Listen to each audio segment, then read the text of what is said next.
Many problems that human beings are suffering is simply because we have lost that awareness as to how to be in sync with the many forces. If you become in rhythm with life, you will also wake up somewhere after 3 a.m.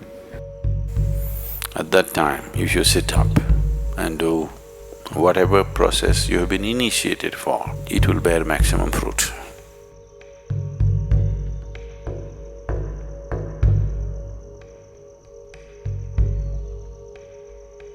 In the way the planet is spinning and what is happening, something very fundamental changes somewhere between 3:20 to 3:40.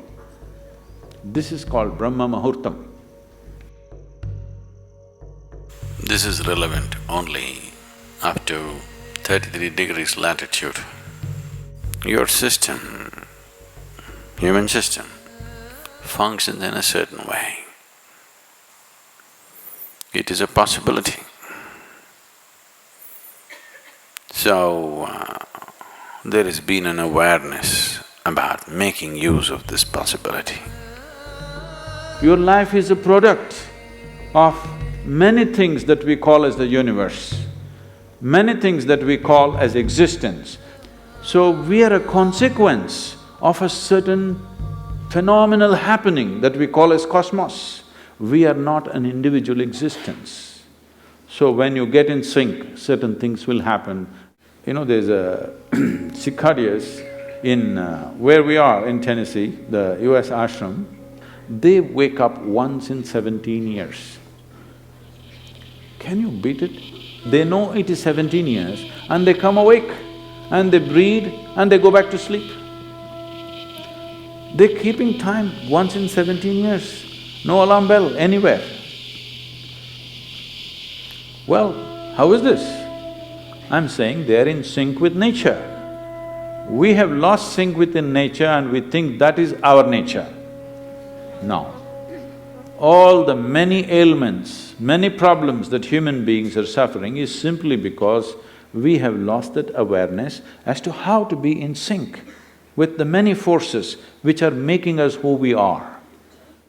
So yoga is to bring that sync so that you are in rhythm with life. If you become in rhythm with life, you will also wake up somewhere just after 3 a.m.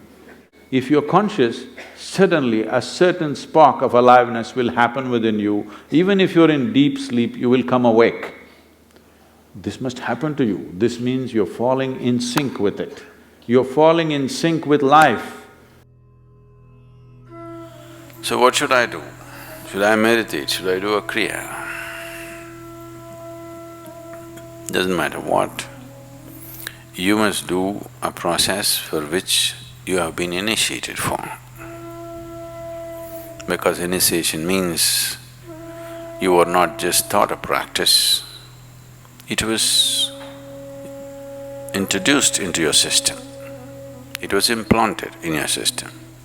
So whatever, if there is a life seed within you, if you're awake at Brahma Muhurtam and sit for whatever that practice is, it bears maximum fruit because of the way the planet is behaving in relation to your system. If you become aware in a certain way, a certain level of awareness is achieved within you, you will see, you will simply know when that time is. If you go to bed at the right time, you don't have to look at your watch. You will always know when it is 3:40, because the body will behave in a different way. At that time, if you sit up and do whatever process you have been initiated for, not what you picked up from a book, it will bear maximum fruit.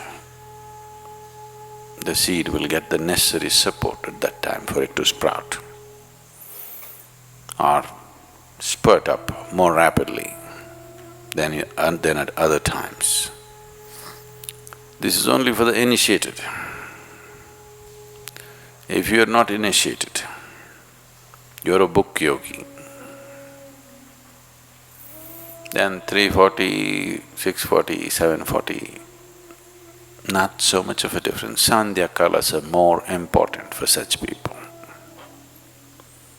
Sandhya means 20 minutes before sunrise, 20 minutes after sunrise, or 20 minutes before sunset and 20 minutes after sunset. The same goes for noon and midnight, but they're of a different nature. So these two twilights are better for the uninitiated. 340 is good for those who've been powerfully initiated.